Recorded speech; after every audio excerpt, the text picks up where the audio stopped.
Bonjour à tous, avec l'aide de Dieu, nous allons étudier le Rambam, les lois de Shabbat, le 22e chapitre, qui continue le 21e chapitre dans l'esprit, qui va nous expliquer ce qui est interdit par un shvut. Un shvut, comme on a déjà dit, donc c'est une interdiction que les sages ont donnée pour le Shabbat, que ça soit donc parce que ça ressemble à un travail, bien parce que ça risque d'amener à un des 39 travaux qui sont interdits le jour du Shabbat. Donc dans cet esprit-là, continue le 22e chapitre, de même aussi le 23e chapitre sera dans cet esprit.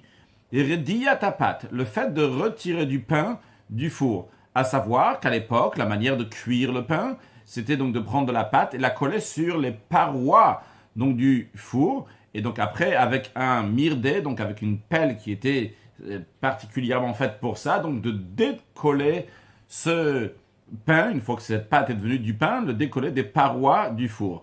Alors, le rediyatapat, de retirer le pain du four, bien que ça ne fait pas partie des 39 travaux qui sont interdits le jour du Shabbat par la Torah, mais les sages ont interdit de retirer le pain du four le jour du Shabbat, de peur qu'il va arriver à cuire dans le four. Si quelqu'un a collé de la pâte dans le four, donc il faisait encore jour, c'est-à-dire c'était vendredi, donc avant l'entrée de Shabbat, littéralement le jour s'est sanctifié, c'est-à-dire donc que Shabbat est rentré, le vendredi soir donc est arrivé, maintenant c'est Shabbat, eh bien, littéralement il a le droit de sauver du four, c'est-à-dire il a le droit de retirer du four, donc de quoi manger pour les 3 repas de Shabbat. Il peut dire à d'autres personnes, venez, et sauvez, retirez du four, donc du pain, pour vous. Maintenant, Ram rajoute encore un point.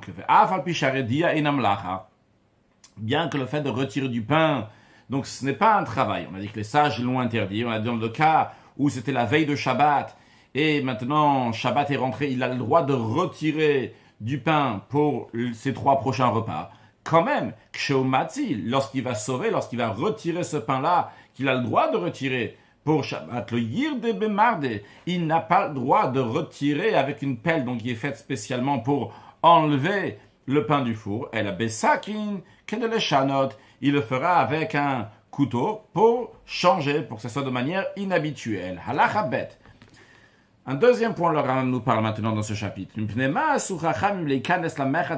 Pourquoi les sages ont interdit de rentrer dans des établissements de bain, dans des thermes, donc le jour de Shabbat? Réponse, à cause des propriétaires de ces établissements de bain.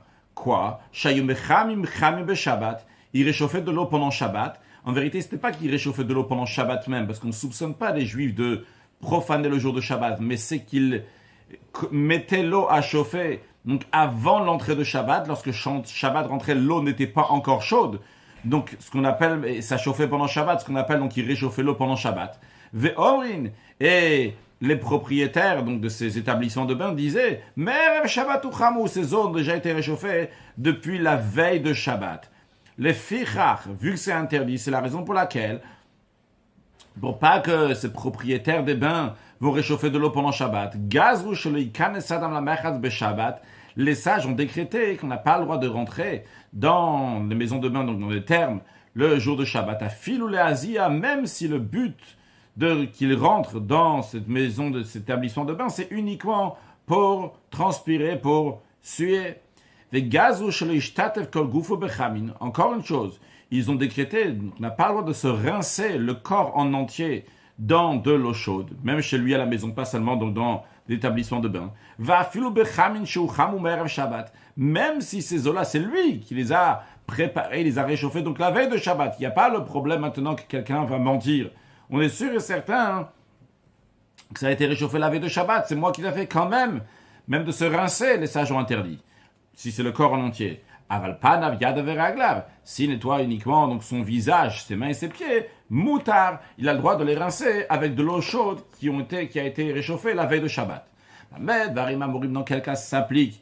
Donc c'est interdit de se laver et de se rincer avec ces eaux chaudes. Si c'est des eaux chaudes qui ont été réchauffées avec le feu. Dans ces cas-là, donc on interdit même si c'est moi qui l'a fait, donc il les a réchauffés donc avec le feu, même avant Shabbat, on interdit que je vais me rincer avec pendant Shabbat, ou me laver avec pendant Shabbat. Pourquoi? Parce que de peur qu'après, on va permettre aussi, donc les eaux qui ont été réchauffées dans les établissements de bain, ces eaux là-bas sont chauffées avec du feu. Aval bechamet veria, mais dans les eaux chaudes, qui sont des sources d'eau naturelles qui sont chaudes à Tveria, vekayot sebaem, et des sources d'eau chaude donc naturelles qui sont semblables à ceux de Tveria, mutar leishtatef baem kol guf, il est permis de se rincer le corps en entier, car il n'y a pas de lieu de décréter qu'on va les réchauffer pendant Shabbat, parce que c'est naturel, ils sont naturellement chauds. Il est interdit de se laver avec des eaux chaudes qui se trouvent dans des grottes, bien que c'est de l'eau chaude aussi qui est naturelle là-bas dans ces grottes. Là-bas, c'est interdit. Pourquoi? Car dans la grotte donc elle a un toit, elle est fermée de tous les côtés, et donc elle garde sa chaleur, donc il y a de la vapeur, on va dire, donc en tous les cas, il y a la chaleur qui est là-bas. Et donc, et la personne qui va là-bas, donc va venir à en transpirer, il se trouve, donc ces grottes-là qui sont fermées, qui gardent la chaleur, sont comparées à des thermes, dans lesquels là-bas aussi, ça garde la chaleur, et là-bas, on n'a pas le droit de rentrer même pour transpirer. Halacha Gimel. Quelqu'un a le droit de se réchauffer à côté du feu, à côté d'un bûcher, et après avoir le corps qui s'est réchauffé avec le feu, eh bien il se rince avec de l'eau froide. Aval, en revanche, il n'a pas le droit de se rincer avec de l'eau froide et après d'aller se réchauffer à côté du bûcher. Pourquoi? Parce que il est en train de réchauffer, de rendre tiède un maïm she'alav, l'eau qui est sur lui. Il a pris de l'eau froide sur son corps, après il va à côté du bûcher. Donc l'eau qui est sur son corps va commencer à se réchauffer. Et donc il se trouve qu'il est comme quelqu'un qui se lave avec de l'eau chaude, bien qu'à la base l'eau était froide, mais le fait qu'il va à côté du bûcher, ça fait que l'eau devient chaude. Celui qui amène, donc c'est-à-dire à la veille de Shabbat, il a mis un tuyau d'eau froide, donc lequel dans l'eau froide passe dans ce tuyau. Il fait passer ce tuyau d'eau froide dans de l'eau chaude. Et par cela, donc l'eau froide qui est dans le tuyau se réchauffe. Donc pendant Shabbat, ces eaux qui sont froides vont sortir donc du tuyau à une sorte de piscine, un endroit donc baignoire ou quoi que ce soit, donc à l'extérieur de l'eau chaude. Eh bien, même si la personne a fait ça, donc la veille de Shabbat, et ce tuyau d'eau froide passe à fil il passe dans les eaux chaudes de Tveria, c'est-à-dire qu'ils sont des eaux qui sont naturellement chaudes, eh bien, quand même, c'est interdit.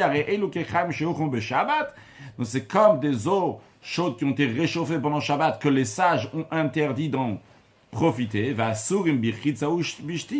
Et donc, il est interdit de se laver avec ces eaux qui sont devenues chaudes en traversant ce tuyau, même si c'est dans des eaux chaudes naturelles que ce tuyau est passé. Et de même, on n'a pas le droit de boire ces eaux. Halacha Dalet. Adam Kiton Shel Maim, un homme a le droit de ramener une cruche d'eau qui est froide, ou manicho keneged medura, l'exposer, le placer à côté d'un bûcher, du feu, lo bishvil sheyichamu. Non pas pour qu'ils vont arriver à une température, donc que l'eau qui est dans la cruche va devenir chaude, elle a que des mais uniquement pour que le froid va s'atténuer, les eaux vont devenir tièdes. De même, dans le même esprit, quelqu'un a le droit d'exposer, de poser donc une fiole d'huile à côté d'un bûcher, que des sheyivchar, pour que cette fiole d'huile va devenir tiède. Mais il n'a pas le droit de laisser là-bas à côté du feu jusqu'à que ça va se réchauffer. C'est-à-dire dans les deux cas qu'on vient de voir, que ce soit dans l'eau ou que ce soit la fiole d'huile, il la met ici à côté du feu.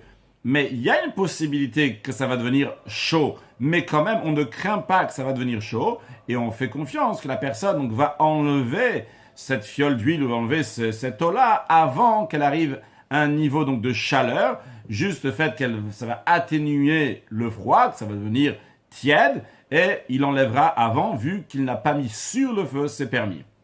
Encore une chose, le Ram nous dit, Vesach Adam Yado b'mayim ou b'shemen. Un homme a le droit d'enduire sa main avec de l'eau ou avec de l'huile, ou mechamim keneged hamedura, et de chauffer donc sa main à côté d'un feu, alors qu'il a donc de l'eau ou de l'huile sur sa main, mais vehu shelo yechamu hamayim shal yado, c'est sous réserve que l'eau qui a sur sa main ne va pas devenir tellement chaude, à tel point que le ventre d'un enfant va se brûler si on va mettre donc cette main sur laquelle il y a de l'eau, cette main sur laquelle il y a de l'huile qui a été réchauffée à côté du feu. Et si on va la mettre sur le ventre d'un enfant, l'enfant ne va pas se brûler. Dans ces cas-là, c'est permis de mettre la main à côté avec de l'eau, la main qui a de l'huile ou de l'eau à côté du feu. Encore une chose, il est permis de réchauffer un vêtement et de le poser sur ses entrailles pour lui enlever donc c'est les troubles d'entrailles qu'il a, donc le mal qu'il peut avoir. Alors, il a le droit de mettre ce vêtement chaud sur ses entrailles pendant Shabbat. On ne dit pas que ça fait partie des choses qui sont interdites lorsqu'on les fait pour des raisons thérapeutiques, comme on a appris dans le chapitre précédent que certaines choses sont interdites lorsqu'on les fait pour des raisons thérapeutiques. Là, ce n'est pas interdit. Une baignoire dans un établissement de bain qui est remplie d'eau chaude. Donc l'eau chaude, déjà elle est en grande quantité, elle est bouillante, elle est très chaude, donc lorsqu'elle est là-bas, dans une baignoire d'un merchatz, d'un établissement de bain, il est interdit de mettre dans cette baignoire de l'eau froide. Pourquoi? Car les eaux qui étaient dans la baignoire, l'habitude est de les chauffer énormément. Vu que les eaux qui sont dans la baignoire sont extrêmement chaudes, lorsque tu vas mettre l'eau froide à l'intérieur, cette eau froide-là va chauffer pendant Shabbat. Tu vas cuire cette eau froide donc pendant Shabbat. Encore une chose, de même dans cette baignoire-là qui est extrêmement chaude, il n'a pas le droit de mettre une fiole d'huile, c'est-à-dire il y a de l'huile qui se trouve dans la fiole, et lui, la fiole d'huile dans cette baignoire, c'est interdit. Pourquoi? Parce que d'une telle manière, c'est comme s'il faisait cuire cette fiole d'huile. Il faisait bouillir, cuire cette fiole d'huile. Par contre, dans le cas inverse, il y a une baignoire donc, qui est froide, on a le droit de verser de l'eau chaude dans cette baignoire qui est froide, vu que les eaux froides, en plus qui se trouvent donc dans le dessous, vont être plus fortes que l'eau chaude qu'on met à l'intérieur. Donc les eaux chaudes ne vont pas faire cuire l'eau froide dans laquelle elles sont rentrées. Halacha vav, meicham, une bouilloire dans laquelle on vient de faire chauffer de l'eau à l'intérieur. Donc la bouilloire, elle est très chaude. Chez Pina mimenu maim, mais on vient de sortir toute l'eau chaude qui vient de bouillir dans cette bouilloire. Mutar litel tochomaim tson, on a le droit de verser dans cette bouilloire qui est encore chaude, on a le droit de mettre de l'eau froide à l'intérieur que des lehav shiran pour atténuer la chaleur pour atténuer donc le froid. Donc le froid qui est dans ces eaux-là en le mettant dans cette bouilloire qui est chaude. Avant de continuer, il y a une notion qui s'appelle un kli rishon et une notion qui s'appelle un kli sheni. Un kli rishon, keli c'est un récipient, rishon qui est premier, sheni qui est deuxième. C'est qui c'est dans la notion halachique on dit un kli rishon, donc un ustensile qui est premier, c'est un ustensile donc lui-même est des récipients qui était lui-même sur le feu. Un kli sheni, donc c'est un récipient dans lequel lui-même donc n'était pas sur le feu, on a mis donc à l'intérieur quelque chose d'autre qu'on a versé à l'intérieur. Mais il n'est pas rishon, lui-même n'était pas sur le feu. On a mis quelque chose qui était sur le feu, il était dans une marmite qui était sur le feu, ce qui était à l'intérieur. Donc la marmite, c'est un kli rishon. Si on prend ce qui est à l'intérieur, on le verse dans un deuxième kli, dans un deuxième récipient. Le deuxième récipient s'appelle un kli sheni. Donc, on a le droit de transvaser de l'eau chaude dans de l'eau froide, ou bien de transvaser donc de l'eau froide dans de l'eau chaude. Ceci est à condition que les eaux chaudes n'étaient pas dans un kli rishon, dans un ustensile, donc on ne va pas traduire le kli rishon. Le kli rishon, donc c'était l'ustensile dans lequel ils ont cuit, donc quand ils étaient sur le feu. Donc tant que ce n'est pas dans le kli rishon, on a le droit de verser de l'eau froide dans de l'eau chaude et vice-versa. La raison, elle est, pourquoi on n'a pas le droit donc de verser de l'eau froide quand l'eau elle est dans un klirishon, parce que le klirishon on l'a chauffé énormément, et donc si on va verser de l'eau froide dans l'eau qui est dans un klirishon, eh bien l'eau froide va bouillir, donc ce qui est interdit. De même, une marmite brûlante, bien qu'il a enlevé la marmite brûlante qui était sur le feu, il a enlevé du feu maintenant, elle ne se trouve plus sur le feu. Quand même, tant que cette marmite est encore brûlante, il ne faut pas qu'il mette là-bas des épices, parce que les épices donc, vont cuire là-bas, même une fois qu'on l'a enlevé du feu. Par contre, il a le droit de mettre, même après, donc, une fois qu'il a enlevé donc, du feu, il a le droit de mettre là-bas du sel. Pourquoi? Le sel n'est pas si sensible que les épices. Les épices vont cuire même s'il se trouve dans une marmite, donc qui est richonne, qu'on a enlevé du feu. Par contre, le sel, il a besoin que ça soit sur un grand feu. Ça veut dire qu'il va se cuire uniquement s'il est sur le feu. Et non pas si c'est une marmite même qui était sur le feu, que maintenant n'est plus sur le feu. Là-bas, le sel ne va pas cuire. S'il a transvasé donc l'aliment, le contenu, le mets, donc d'une marmite, il a fait dans une grande assiette, bien que le mets, le contenu qui était dans le kli rishon maintenant, il est encore bouillant. Quand même, on a le droit de mettre sur cette grande assiette, on a le droit de mettre des épices sur les aliments qui étaient il y a quelques instants, ils étaient dans le kli rishon, et qu'on n'avait pas le droit de mettre des épices là-bas. Maintenant, une fois qu'ils sont arrivés dans la ke'ara, dans donc un deuxième récipient, chez kli sheni et vachel, le deuxième ustensile, donc kli sheni, donc on a dit tout à l'heure, donc lorsque le contenu a été transvasé dans un deuxième récipient, eh bien, dans ces cas-là, Einome vachel ne cuit pas, donc il n'a plus la force de cuire comme c'était avant, donc on peut mettre un tavlin des épices sur un aliment qui est dans un kli sheni. Halacha zayin. Le chiltit, on a déjà appris dans le chapitre précédent, donc c'est de l'asphétide.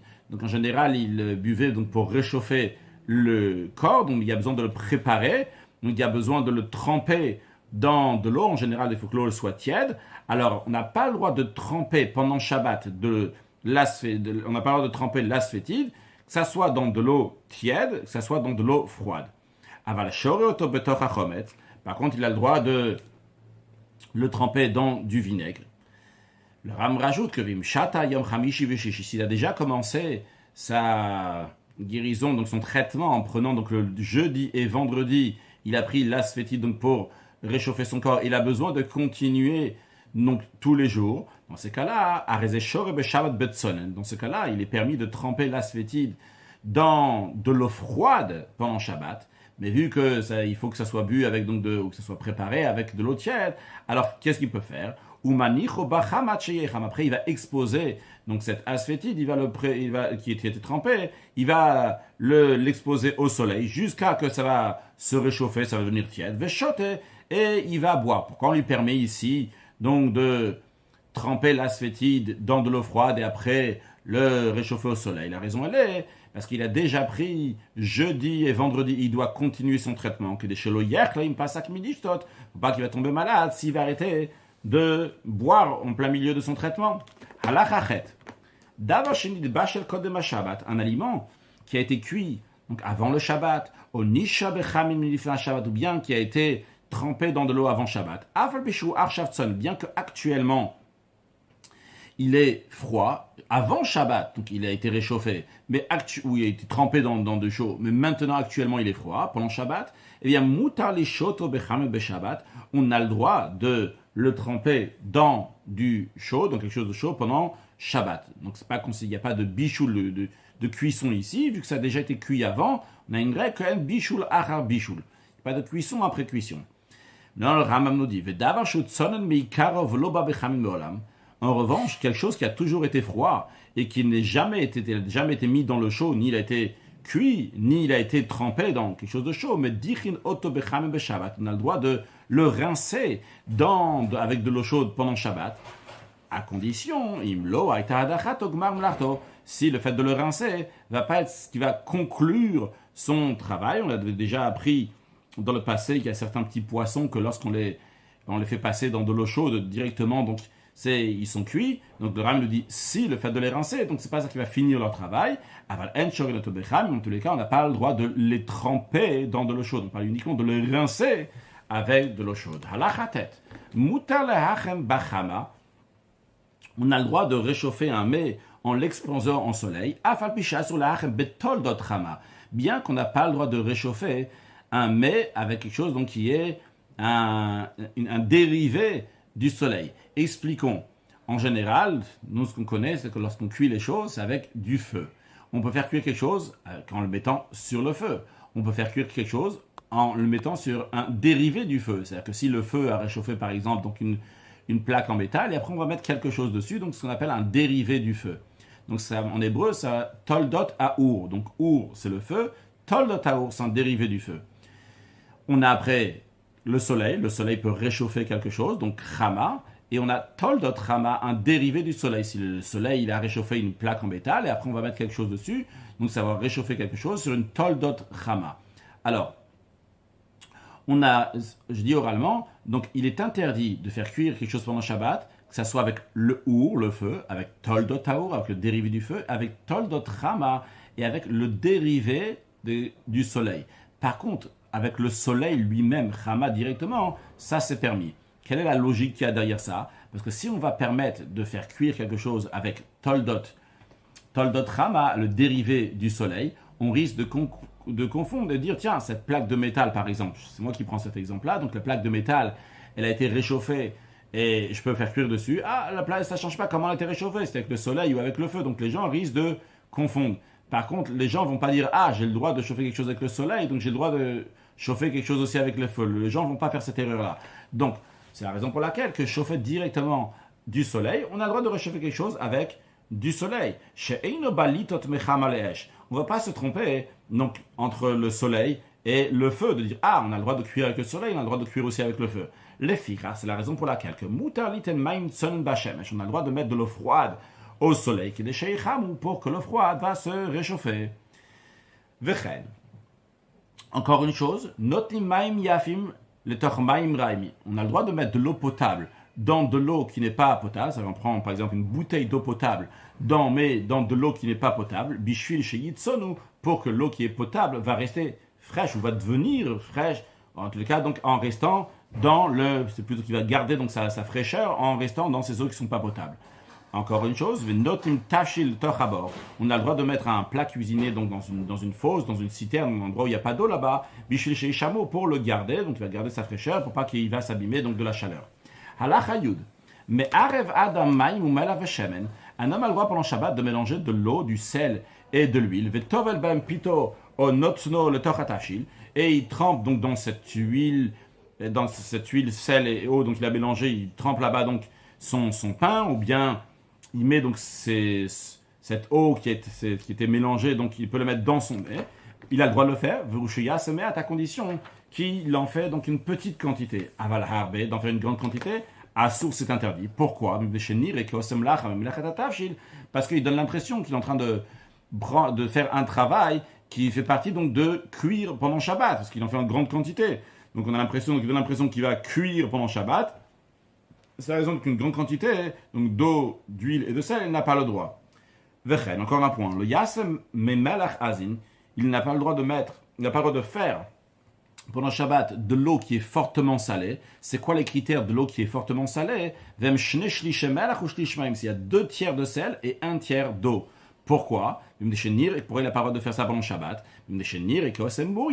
Parce qu'il donne l'impression qu'il est en train de faire de la saumure. Donc, comme c'est qu'il a de les faire pour mariner donc des poissons pendant Shabbat. Il va mettre les poissons à l'intérieur de cette saumure, il donne cette impression-là. On a le droit de saler un œuf. Parce que le fait de saler un œuf, juste tu rajoutes du goût dans l'œuf, mais tu ne changes pas l'œuf. Aval tzlon, le kayotsebo, en ce qui concerne donc un radis ou quelque chose qui est semblable, que le sel va changer la nature, que par exemple il va le rendre dur ou il va le rendre mou. Ah, sur cet interdit. Pourquoi? Parce qu'il donne l'impression qu'il est en train de mariner quelque chose pendant Shabbat, de mettre dans le sel pour que ça va durer pendant longtemps, on va kovesh asur. Et mariner pendant Shabbat, c'est interdit. Pourquoi? Les chokemevash, les sages ont interdit, parce qu'il donne l'impression qu'il va cuire quelque chose. En revanche, le Rambam dit on a le droit, même un radis ou ce qui est semblable, juste le tremper dans le sel, pas le mettre donc dans le sel, mais tremper dans le sel et le manger tout de suite, ça c'est permis. Halacha yudalef, mutar le'arev yain udvash ou pilpilim beshabbat le'ochlan. Il est permis de mélanger du vin, du miel et des poivres pendant Shabbat pour les manger. Parce que c'est à manger que tout le monde va manger, donc c'est pas fait spécialement donc pour les gens qui sont malades, qu'on a appris dans le chapitre précédent que c'est pas quand c'est quelque chose que les gens qui sont malades uniquement vont manger, on n'a pas le droit de le faire. Aval yain ou maïn veshemen afarsemon. Par contre, du vin, de l'eau et de l'huile mélangée, de l'huile de balsamier, donc de mélanger ensemble, c'est interdit à souche. Parce que c'est pas des aliments qui conviennent à des gens qui sont en bonne santé. On le boit uniquement pour des raisons thérapeutiques, donc ce mélange-là. Donc on n'a pas le droit de faire des choses donc, qui sont pour des raisons thérapeutiques en Shabbat. Et de même, tout ce qui est semblable à ça, donc c'est-à-dire qui est semblable à ça, donc qui n'est pas fait, qui ne convient pas donc pour des gens qui sont en bonne santé de le manger, qu'on n'a pas le droit de faire de tels mélanges pendant Shabbat. Halacha yudbet, chardal shelasho ma'erev Shabbat. De la moutarde qu'il a écrasée, pétrie déjà vendredi, donc la veille de Shabbat, le machar le lendemain, lorsque ça arrive Shabbat. Mais macho ben bayad ben mekli, il a le droit de diluer cette moutarde qu'il a déjà écrasée, que ça soit donc avec, qu'il fasse ça à la main ou qu'il fasse ça avec un ustensile, venoten le tochot vache. Il peut mettre à l'intérieur du miel. Par contre, velo yitrof, il ne doit pas battre, c'est-à-dire remuer fortement. Il la met arev. Il doit remuer donc doucement, que ce ne soit pas de manière donc de giboul, de manière de malaxer comme d'habitude. Et dans ces cas-là, donc il n'y a pas l'interdiction de lâche de pétrir.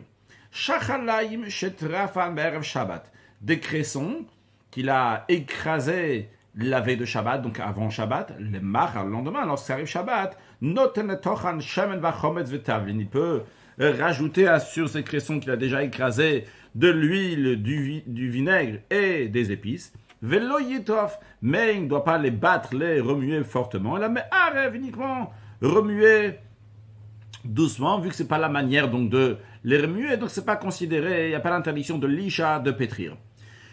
Shum, cherise comme Shabbat, en ce qui concerne donc de l'ail qu'il a écrasé donc avant Shabbat, le machar le lendemain, lorsque ça arrive Shabbat, notno, les tocha grissin, il a le droit de les mettre, de mettre cette ail dans les fèves moulues, velo yishrok, mais il n'a pas le droit de broyer encore plus cette ail qu'il a écrasé la veille de Shabbat. Et la me'arev, ce qu'il a le droit de faire, c'est juste uniquement de mélanger cette ail qu'il a déjà écrasé avant Shabbat avec les fèves moulues. Halacha yud gimel. Anotel seyar migufa adam, celui qui enlève un poil du corps de l'être humain, chayav mishum gozez, il est coupable pour avoir transgressé un des 39 travaux qui s'appelle gozez, donc le fait de tondre.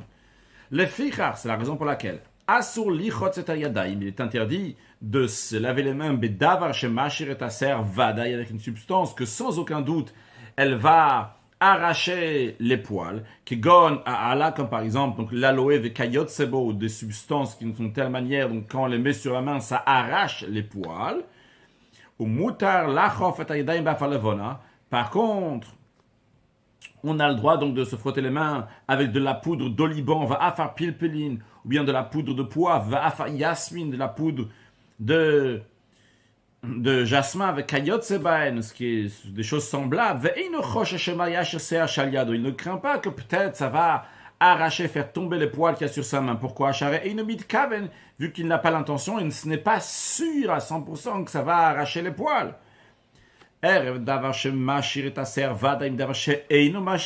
Ici, il a mélangé une substance que quand on la met sur la main, c'est sûr que ça arrache les poils.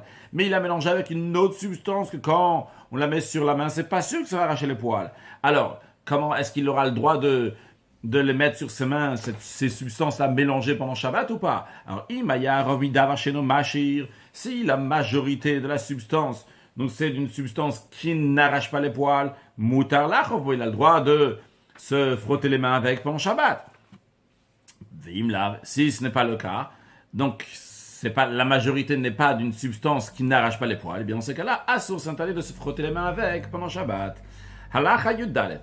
Asur lirod b'marash el matechet b'Shabbat. Il est interdit pendant Shabbat de se regarder dans un miroir en métal. À l'époque, ils avaient des miroirs donc, qui étaient en métal, donc qui était pointu comme ça sur le côté, de manière que si quelqu'un il voit qu'il a des cheveux qui sont un peu plus longs que les autres, et bien comme ça il peut prendre directement avec ce miroir-là qu'il a dans la main, et hop, comme ça il se coupe avec ce morceau de métal qu'il a déjà en main, avec lequel il est en train de se regarder.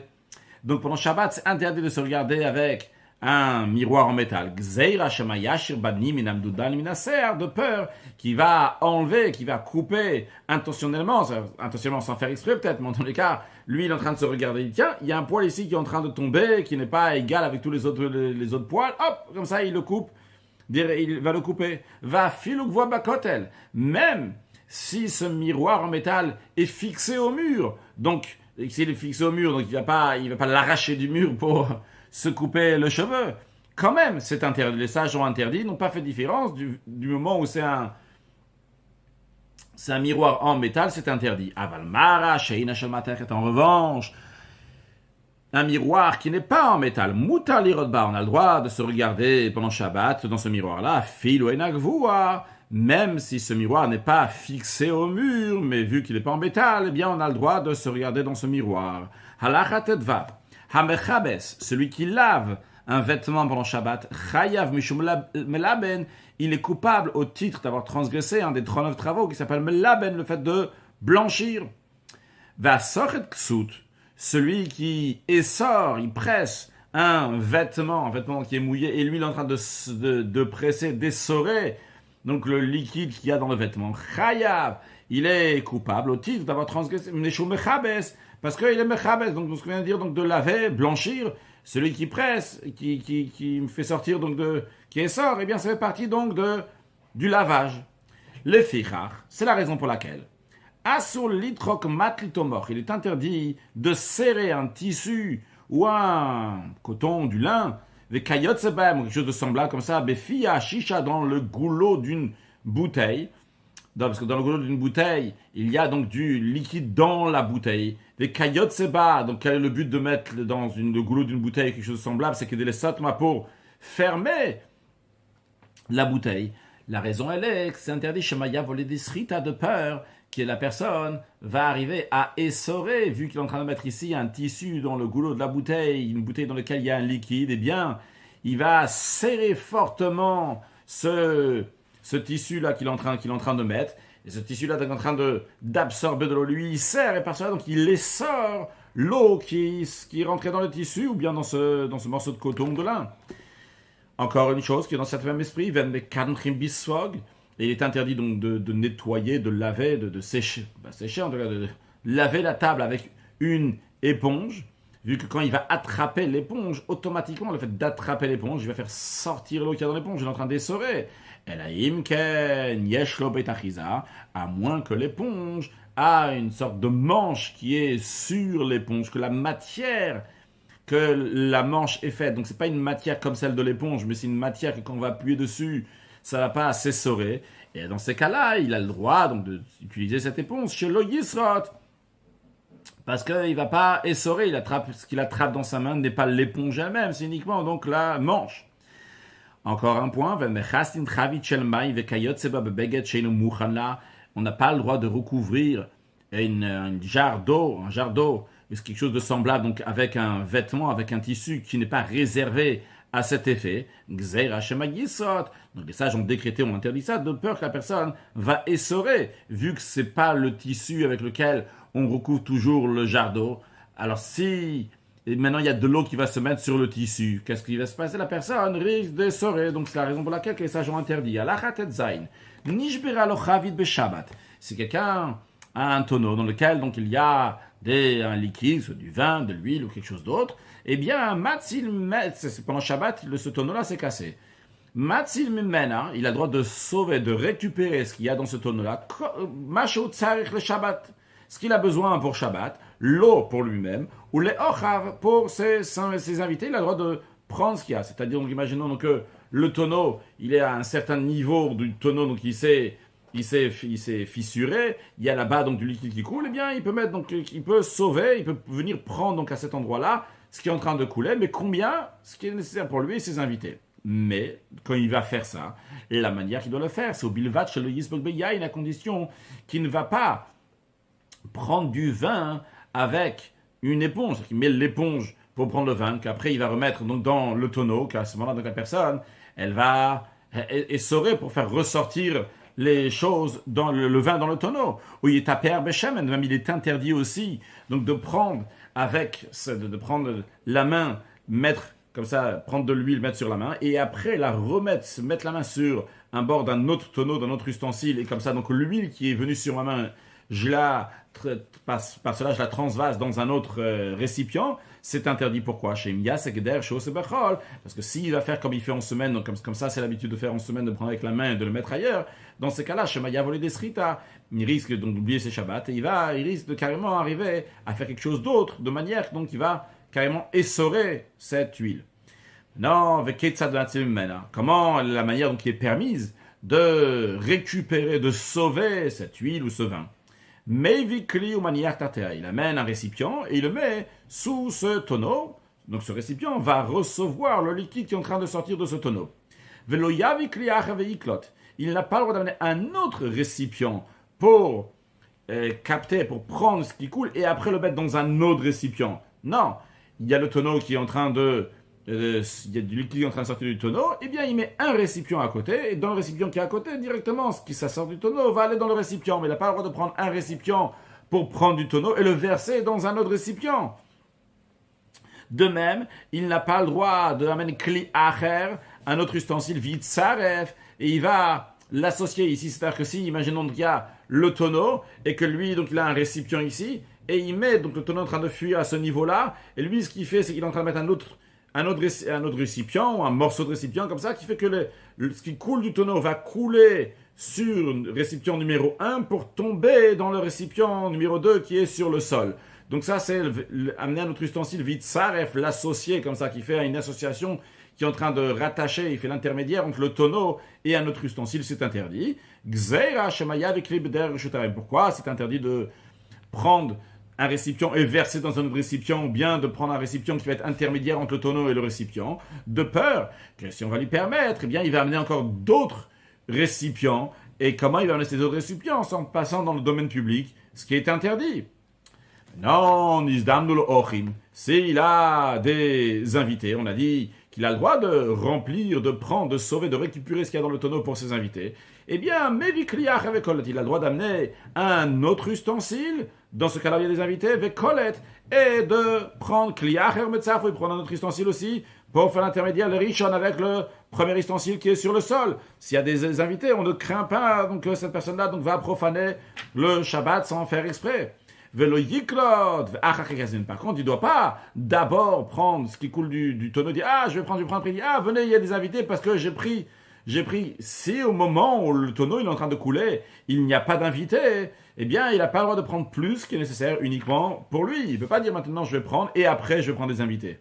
Et là, Yasmin, d'abord il va amener des invités, et après seulement il va pouvoir prendre avec deux récipients, avec un récipient qui fait l'intermédiaire, et s'il a été rusé donc à ce sujet-là, donc il est parti spécialement chercher des invités, bien qu'il sait que ces invités-là donc n'auront pas besoin, n'ont plus besoin de vin ou d'huile ou quoi que ce soit, mais il les a invités pour pouvoir le faire. Moutar, c'est permis. Halacha Yudzain, Tichal Bigdo. Si quelqu'un a de la boue sur son vêtement, il a le droit de le frotter de l'intérieur. C'est-à-dire que si la boue elle est à l'extérieur, il a le droit de prendre comme ça donc de l'intérieur et de frotter. Donc en frottant donc la partie intérieure, la partie où il n'y a pas la partie où il y a la boue à l'extérieur. Et il frotte comme ça, donc en mettant ses doigts à l'intérieur. Mais il n'a pas le droit de le frotter sur la partie extérieure. Pourquoi? Les sages ont décrété, ont interdit de peur qu'il va arriver à blanchir, nettoyer son vêtement. Il a le droit de le frotter avec l'ongle. Il ne craint pas que peut-être il va venir à blanchir son vêtement. Parce que le fait de frotter, c'est pas comme nettoyer.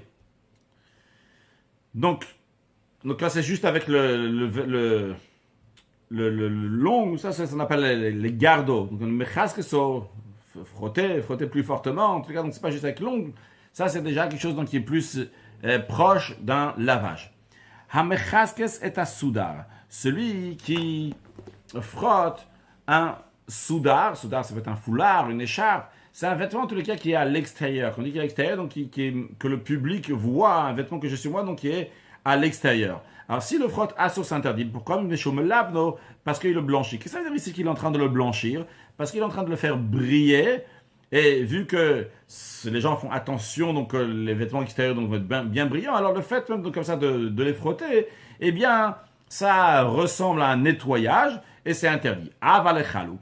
Mais chalouk, donc c'est une chemise, un tricot, en tous les cas, donc c'est un vêtement qui est à l'intérieur, donc il ne se voit pas au public. Moutar, il a le droit de le frotter. Pourquoi? La seule raison pourquoi quelqu'un il va faire ça, ce n'est pas donc pour le faire briller, pour que ça va l'air beau au public. Seulement quoi? C'est pour l'assouplir quand il vient de sortir d'être nettoyé ou quelque chose comme ça. Donc il est dur, la personne donc elle le frotte donc le vêtement intérieur, non pas pour le faire briller, mais sans aucun doute c'est pour l'assouplir. Halakha yutret.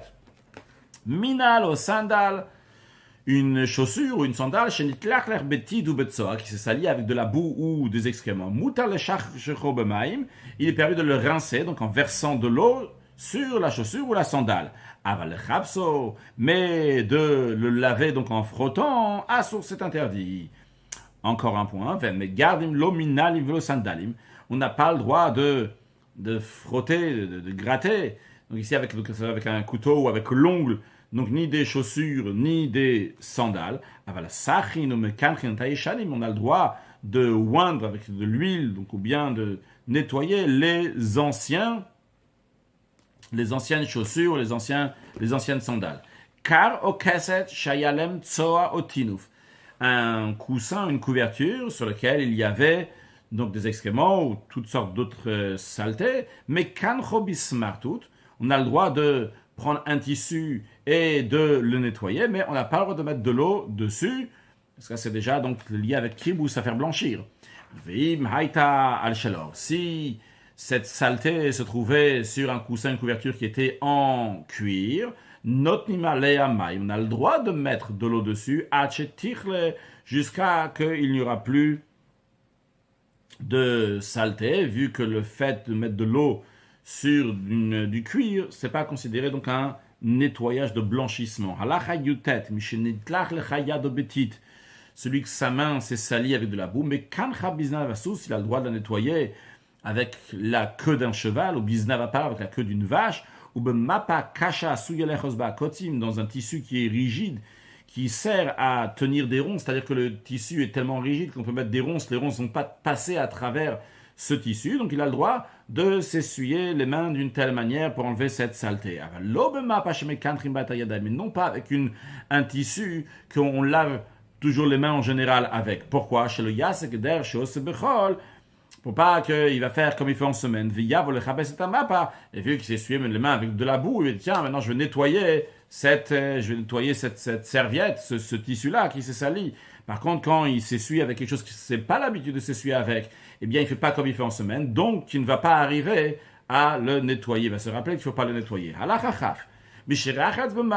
Celui qui a lavé son corps, s'est rincé donc à l'eau, mistapek beluntito, il a le droit de se sécher avec sa serviette. Le chidouch, il n'est pas juste qu'il a le droit de se sécher, mais umevia beyado, qu'il a le droit encore de le porter après.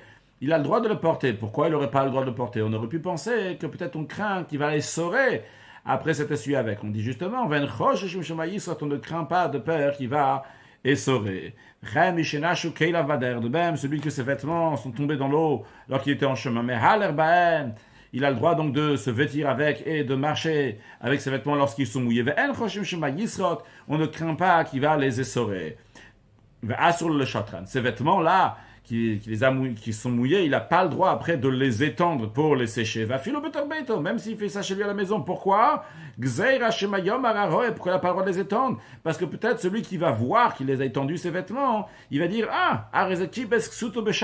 cette personne-là, elle a nettoyé son vêtement pendant Shabbat alors que c'est interdit. Et après, il a étendu pour la sécher.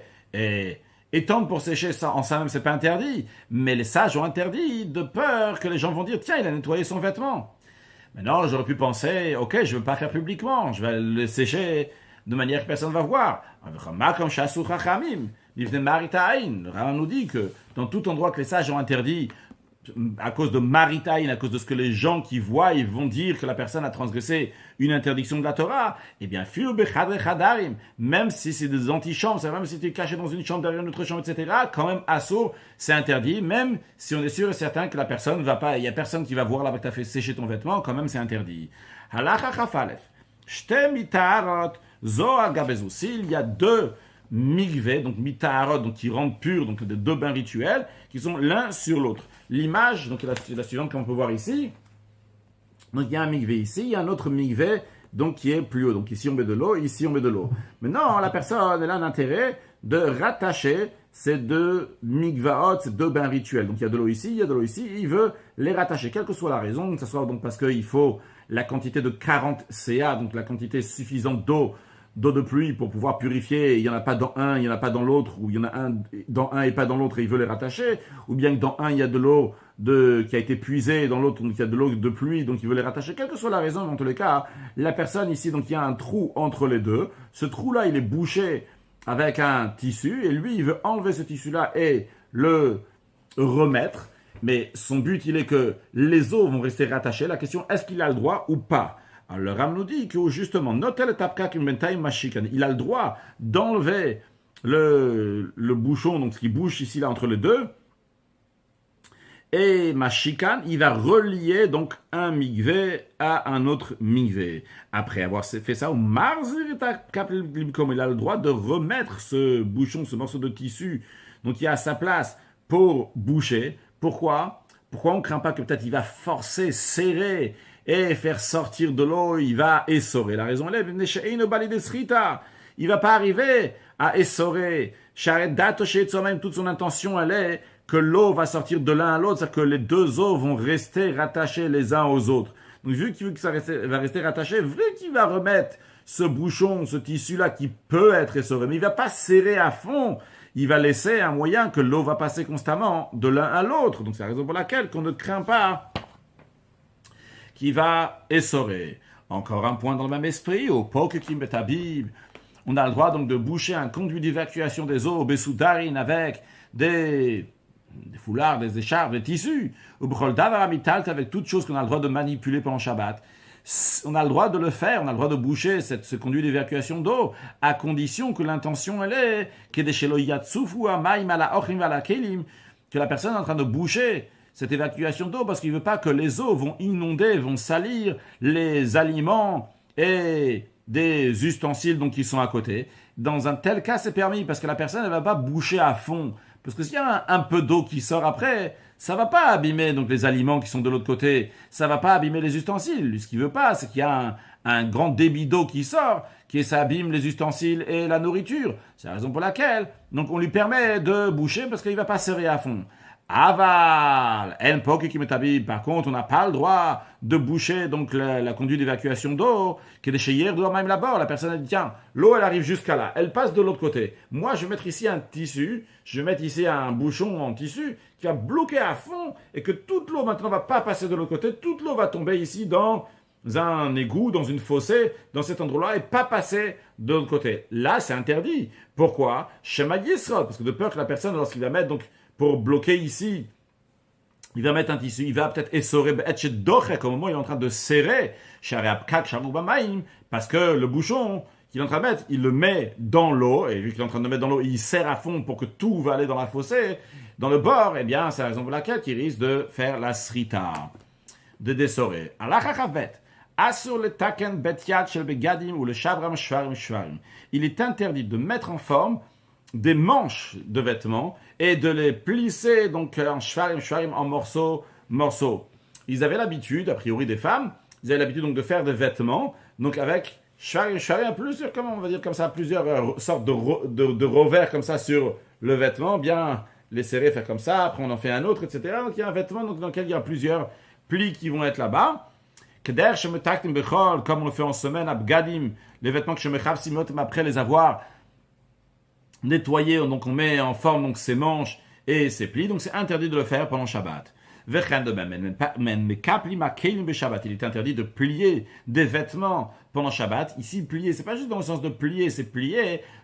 Quand la personne, elle plie, c'est peut-être aussi dans le sens de plier. En fait, c'est dans le sens de plier pour pas que ça va froisser, pour enlever, pour que ça va se défroisser. On n'a pas le droit de plier donc pour défroisser, que chez Osim, Bechol, Bebgadim, chez Chabsotam, comme on fait en semaine, dans les vêtements après les avoir nettoyés. Maintenant, si pendant Shabbat il n'y avait pas d'autres vêtements pliés, il a besoin de mettre un vêtement qui est plié. Quand on dit un vêtement qui est plié, donc un vêtement qui est défroissé. Dans ce cas-là, mutar le caplo, il a le droit de le plier pour le défroisser. Puis, ou le fashto et le déplier, donc ouvrir, prendre le vêtement, les kassotbo se couvrir avec. Pourquoi? Que des chétins beau Shabbat, pour qu'il soit beau pendant Shabbat, qu'il y ait un beau vêtement pendant Shabbat. Mais verrou, ceci est à condition. Chez Beged Khadash, il faut que ça soit un nouveau vêtement, vu qu'il est un nouveau vêtement. Il se froisse vite, c'est la raison pour laquelle donc on lui permet de le plier pour le défroisser. Deuxièmement, il faut que ce vêtement-là soit lavane, soit blanche, donc il se plie, donc le fait qu'il est nouveau et le fait qu'il est donc blanc, il se salit plus vite. Et pour que Shabbat il a un beau vêtement, donc on lui a permis. Ou que chez Kapel, par contre quand il va plier donc pour enlever ça va pas être froissé, uniquement une seule personne va le plier avec les kapel bishnaim, mais si c'est deux personnes, asso, c'est interdit, parce que quand ils font à deux, donc ils vont tirer fort, donc ils vont défroisser fortement et facilement. Halacha chav gimel, atzovea, teindre, mais avot mlachot fait partie des 39 travaux qui sont interdits le Shabbat. Les fichar, c'est la raison pour laquelle, assur le isha le avir srak, la femme n'a pas le droit d'appliquer du rouge sur alpanea sur son visage, car cela s'apparente à teindre. Encore un point, vea tofer, coudre, mais avot mlachot, fait partie des 39 travaux interdits. Les fichas, c'est la raison pour laquelle les sages ont interdit que assur le malotakavakes, il est interdit de bourrer l'oreiller, le coussin, hachadashim, qui sont nouveaux bemochin, avec des morceaux de laine, des morceaux de lin qui sont destinés, qui sont faits pour bourrer des oreillers ou des couvertures. Gzeira shema yidpor. Ces sages ont décrété, ont interdit ça, de peur que la personne va venir à coudre l'oreiller et le coussin, donc il va transgresser le travail de coudre. Aval mochin shenashu minakar minakeset. Par contre, s'il s'agit donc des morceaux de laine ou de lin qui sont dans le coussin, dans l'oreiller ou dans la couverture et qui sont tombés, marzir notamment Shabbat. On a le droit de les remettre pendant Shabbat. Il n'y a pas ici de décret que peut-être la personne va venir à la coudre. Halacha chavdalet, à Korea, celui qui déchire, mais avot melachot fait partie des 39 travaux interdits Shabbat. Les fichas, c'est la raison pour laquelle mishinistapru begadav bekotim, celui que ses vêtements sont accrochés à des épines pendant Shabbat, mafrisham, il a le droit d'enlever les épines, mais il doit le faire betsina discrètement, que les gens ne vont pas le voir. Ou mitmamea, il doit le faire doucement, que des sheloi karea, pour lorsqu'il va enlever les épines de son vêtement, eh bien, son vêtement ne va pas se déchirer. Vimnikiru, si ses vêtements se sont déchirés lorsqu'il a fait ça, il n'est pas coupable de quoi que ce soit, Charelonid Kaven, vu qu'il n'a pas eu l'intention de déchirer. Il est permis de mettre de nouveaux vêtements, qu'on ne sait pas si c'est à la taille ou pas. Peut-être les vêtements vont être trop petits et ils risquent de se déchirer. On a le droit quand même de les essayer pendant Shabbat, pour la première fois, de les mettre. Mais Nico, Nikao, s'ils sont déchirés, vu qu'il c'est pas son intention, il transgresse rien. Potsim et matlit. On a le droit de casser une noix, donc avec un tissu. On ne craint pas de peur que le tissu va se déchirer. Pourquoi on ne craint pas? Parce que même si ça va se déchirer, il n'y a pas d'interdiction, vu que c'est pas son intention et c'est pas évident que ça va se déchirer non plus. Halacha chafé, atokea, celui qui fixe un morceau de bois avec un autre morceau de bois, que ce soit donc avec un clou, ou bien donc il a fixé les morceaux de bois entre eux-mêmes, donc jusqu'à qu'ils sont devenus comme ça un morceau, il les a fixés. Chayav mishum bonnet, il est coupable au titre de construire, dans l'interdiction de bonnet, de construire pendant Shabbat. Les fichas, c'est la raison pour laquelle que les sages ont interdit certaines choses qui risquent d'amener à ça, qui ressemblent à ça. Toutes les portes qui sont rattachées au sol, on n'a pas le droit de les enlever, de les détacher, ni les remettre à leur place, de peur quand il va remettre la porte, il va la fixer fortement, et il va transgresser sur l'interdiction de bonne et de construire, vu que la porte fait partie de la construction d'une maison, donc un binyan, quelque chose qui... Il y a la notion de construction, et donc il risque de fixer, et il va transgresser l'interdiction de bonne et de construire. Aval delet shida teva migdal. En revanche, la porte d'une caisse, d'un coffre ou une armoire, au shad daltota kelim, d'autres portes donc d'ustensiles, notlin, on a le droit de les enlever pendant Shabbat, v'lomar zerin. Par contre, on n'a pas le droit de les remettre. V'im nishmat tsir atarton shalem. Si se déboîte le pivot inférieur de cet ustensile. Dans l'ustensile, donc imaginons qu'on a une armoire, donc il y a une porte, comme ça, et donc la porte, il y a deux gonds avec des pivots donc, qui vont rentrer donc, dans les gonds. Donc, on en a deux, un en haut et un en bas. Eh bien, ce que l'on est en train de dire ici, c'est que celui du bas, eh bien, il s'est déboîté. Eh bien, qu'on a le droit de le remettre, de le repousser, qui va rentrer à sa place. On ne parle pas s'il est sorti entièrement. On parle si c'est juste déboîté. On a le droit de le remettre à la place, et seulement celui du bas. Celui du haut, on n'a pas le droit de le remettre à sa place, parce que celui du haut, il est plus dur. C'est-à-dire que celui du bas, déjà, il a le poids de toute la porte sur le gond du bas. Donc, celui-là, juste comme ça, on le repousse un peu. C'est bon. Par contre, celui du haut, il a besoin de plus de force pour être bien rattaché, parce que lui, il est là-haut, donc il n'a pas tout le poids de la porte. Donc c'est interdit de remettre celui d'en haut, c'est uniquement celui du bas, si c'est déboîté, qu'on a le droit de le remettre. Ou bam mingdash, dans le temple, on a déjà appris que dans le temple, il n'y a pas la notion de shvut, il n'y a pas les interdictions donc, des sages. Alors là-bas, s'il y a une porte, donc de sheida tevo midal, donc de ces coffres, caisses, armoires, donc qui sont déboîtés, marzirinoto, on a le droit de le remettre. Donc même s'ils sont entièrement enlevés, pas censés déboîter, entièrement enlevés, on peut le remettre. Alors, tsira ayon shenishmat, par contre, le gond du haut qui s'est déboîté, asur l'arzir bechol makom. Donc tout endroit, même dans le temple, on n'a pas le droit de le remettre. Gzeira shamayidka. Ça, c'est interdit de peur qu'il va arriver à faire une interdiction donc de la Torah et à transgresser donc de bonne de construire. Ça, c'est interdit même dans le temple. Halakha chavav en godlim et serarosh. Il est interdit de natter les cheveux. Ven poxin auto, on n'a pas le droit non plus de coiffer les cheveux, de les mettre devant sur le front de manière qu'ils soient restés fixes comme ça, mais chez Nireke bonne, parce que cela s'apparente à construire. Ven marzir menora shel chuyot, il est interdit de réassembler un candélabre donc, qui est fait de différentes pièces, comme ça, de le remettre ensemble.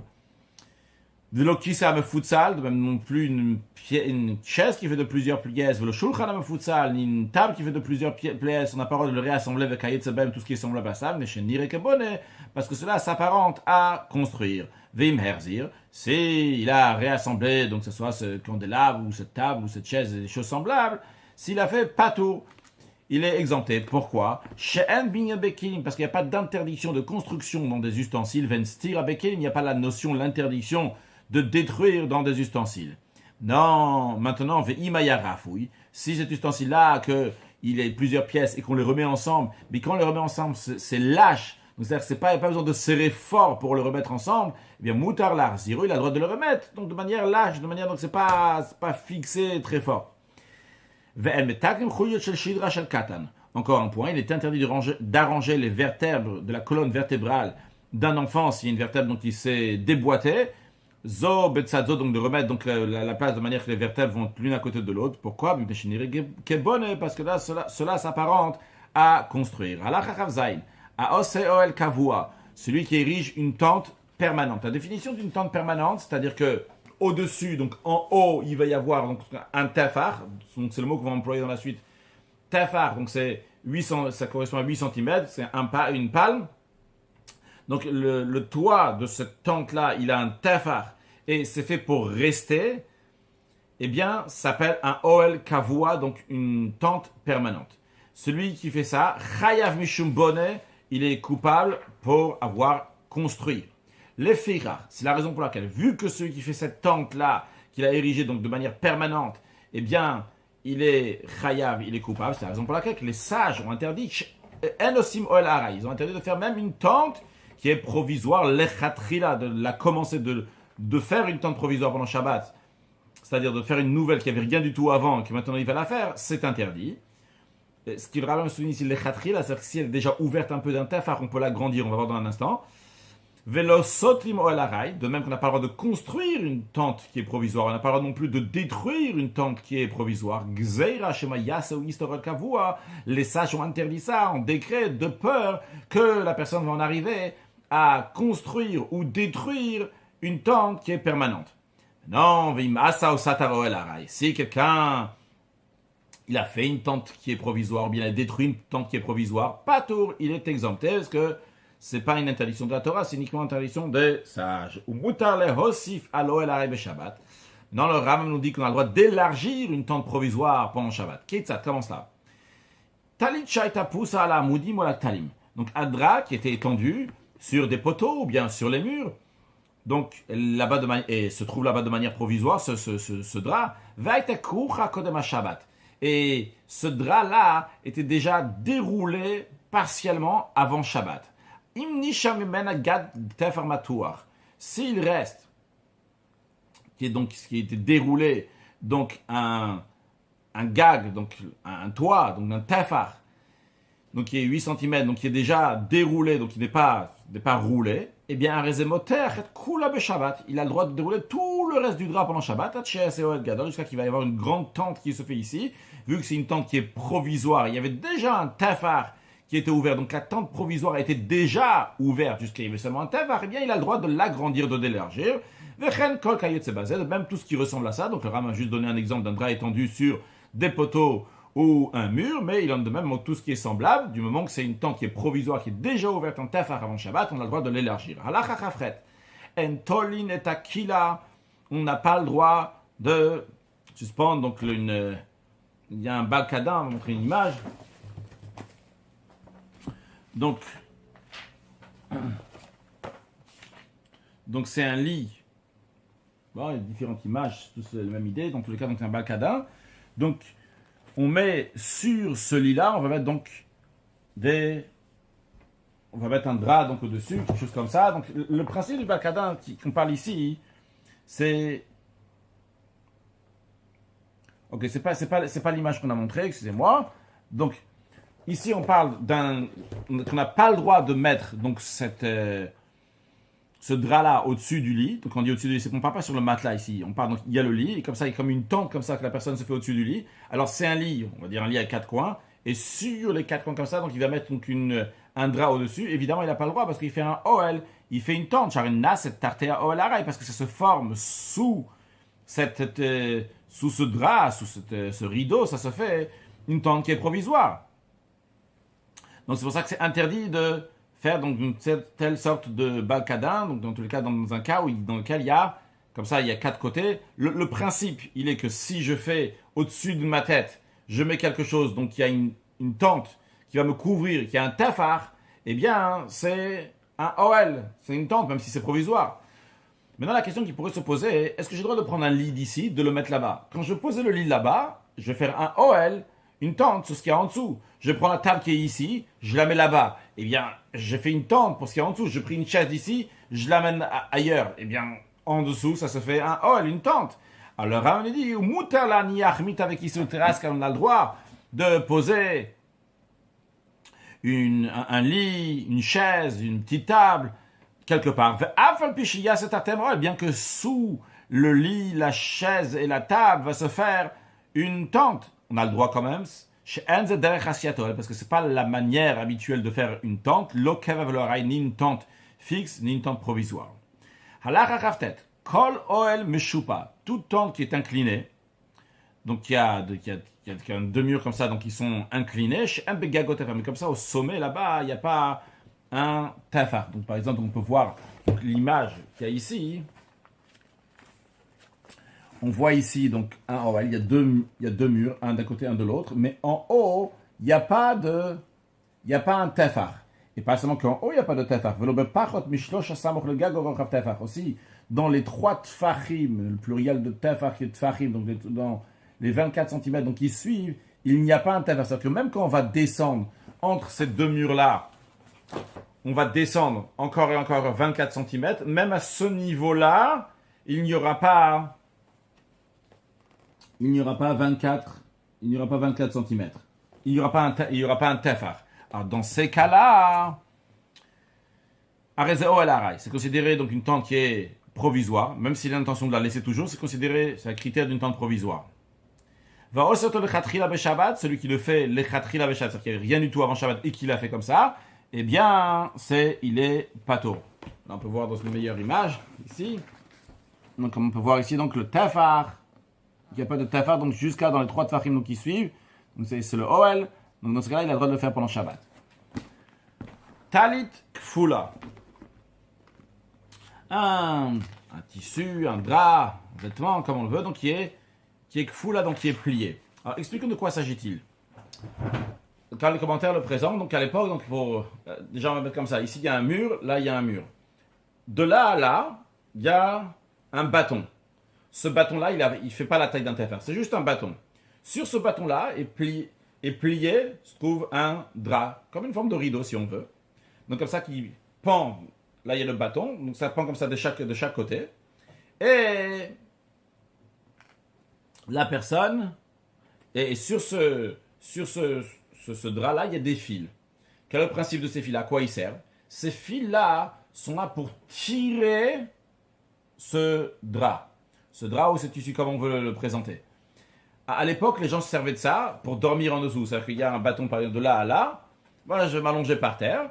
Et ce tissu-là, je vais le tirer. Et donc, ce tissu-là va jusqu'au parterre.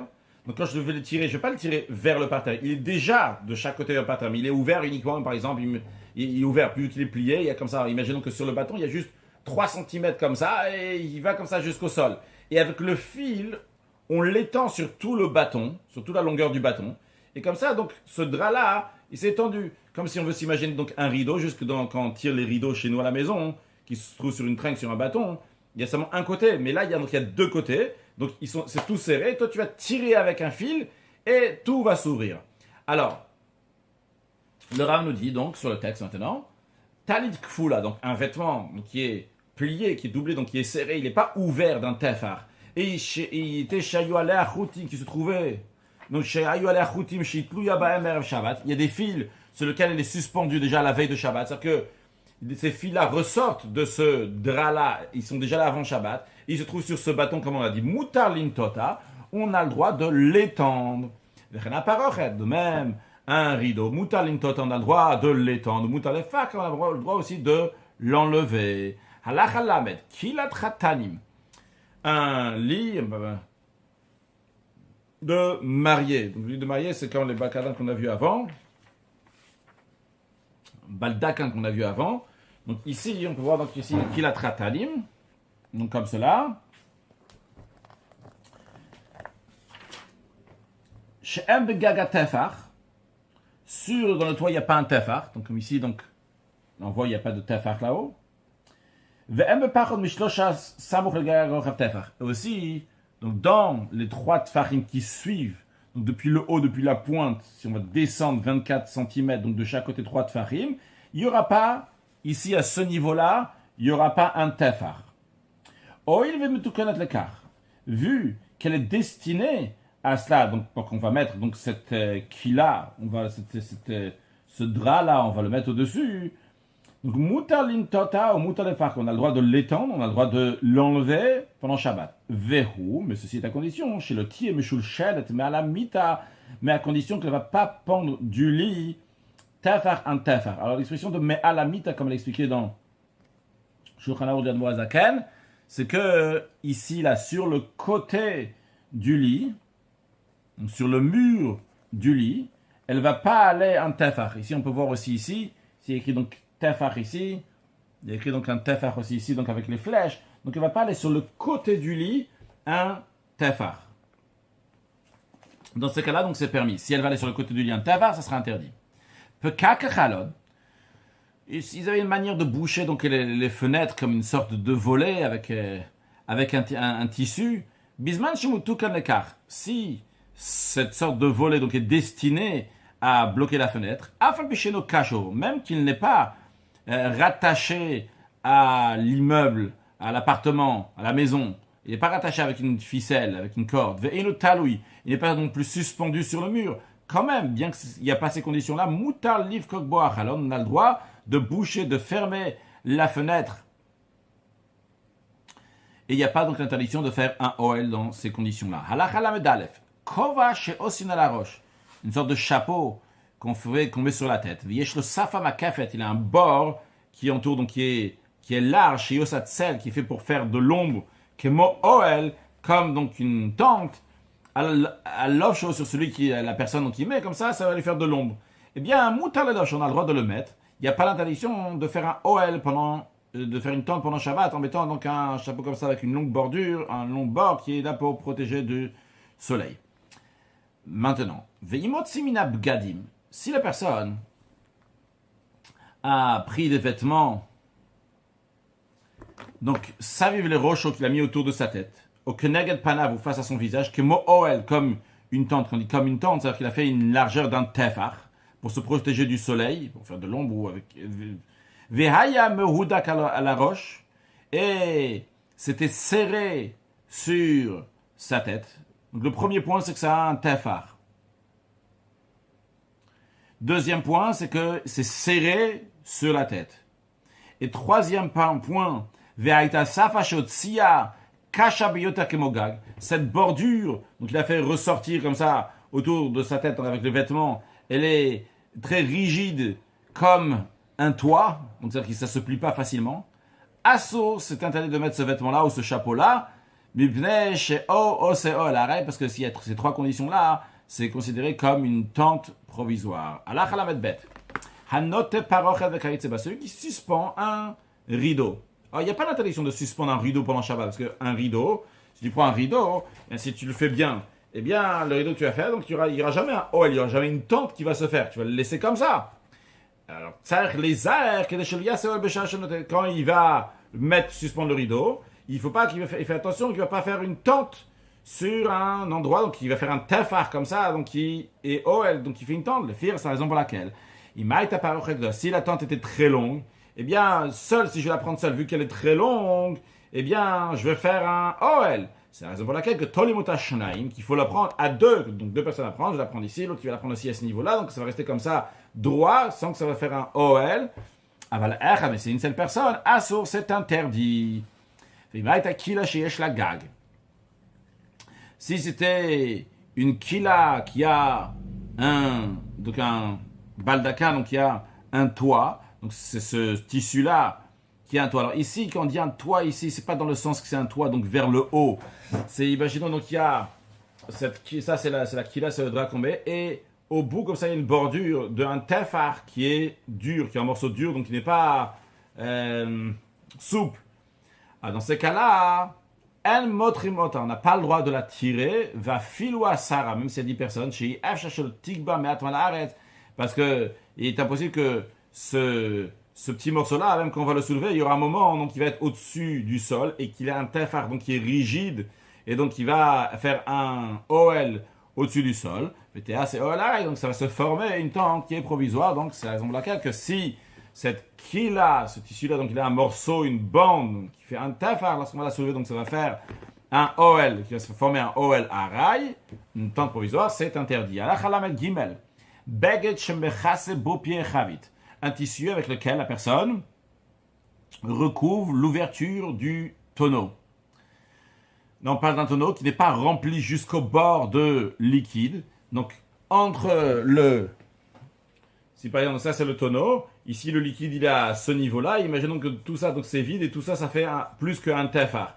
Alors, la personne, il n'a pas le droit de tout recouvrir l'ouverture du tonneau, parce que quand il met le tissu ici, ça fait une tente provisoire, vu qu'en dessous, il y a un tefar qui est ouvert. Donc, jusqu'à présent, on a parlé d'un tefar. Donc, la taille du OL, la tente elle-même, c'est un tefar. Mais il y a encore une chose, que pour que ça soit considéré une tente, donc c'est qu'on va soulever et ça va couvrir un espace en dessous qui fera un tefar. Ce que le Ram nous dit ici. Donc, il n'a pas le droit de couvrir un tonneau donc, qui n'est pas entier, parce que c'est OL, parce qu'il fait donc une tente sur ce qu'il y a en dessous, mais il a le droit de recouvrir partiellement l'ouverture du tonneau, tant qu'il ne couvre pas totalement, donc il ne va pas garder ce qu'il y a à l'intérieur, on ne considère pas sa couverture comme un Ohel, comme une tente. Hamesanen bikfifa mitzit. Celui qui filtre donc un liquide dans un panier égyptien, donc avec la manière permise comme on a appris avant dans Perek Rafalef et dans un autre Perek, lo yakbiya kakaita kfifa minakli tefar. Il ne faut pas qu'il soulève donc le dessous du la kfifa, par exemple ça c'est le panier, s'il le met comme ça, donc il est en train de filtrer ici, donc ça passe comme ça sur ce qu'il y a en dessous, donc il ne doit pas le soulever le dessous, donc d'un tefar. Pourquoi? Que des choses, c'est Ohel Harai. Non, pardon, il n'y a pas de choses en dessous. Il est comme ça, donc ça c'est le sol.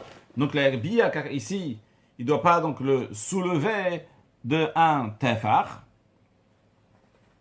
Pourquoi? Que des choses, c'est Ohel Harai. Pour pas qu'il va faire donc un Ohel qui est provisoire. S'il va le soulever, eh bien à ce moment-là, il va faire, donc il y aura en dessous, il y aura un tefar. Et donc il se trouve que quand il est en train de, ça c'est le panier égyptien, donc en dessous, il a fait donc un Ohel, une tente sur ce qu'il y a en dessous. C'est la raison pour laquelle donc il ne doit pas soulever, il doit le faire donc à ras, un maximum donc du ce qu'il y a en dessous.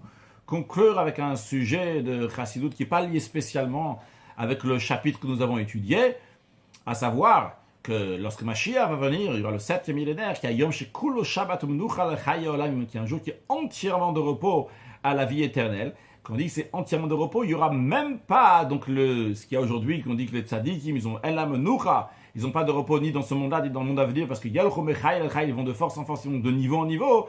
Eh bien, même ce manque de repos-là, de monter de niveau en niveau, eh bien, ça n'existera plus, vu que ce sera Menucha, ça sera une Menucha totale, un repos total. Et ça, on a déjà ça dans le Shabbat d'aujourd'hui, qui ressemble au Yom Shekulo Shabbat Menucha, qui ressemble à ce jour qui est entièrement de repos, qui y aura très prochainement lors de la venue de Mashiach. Now, excellente journée.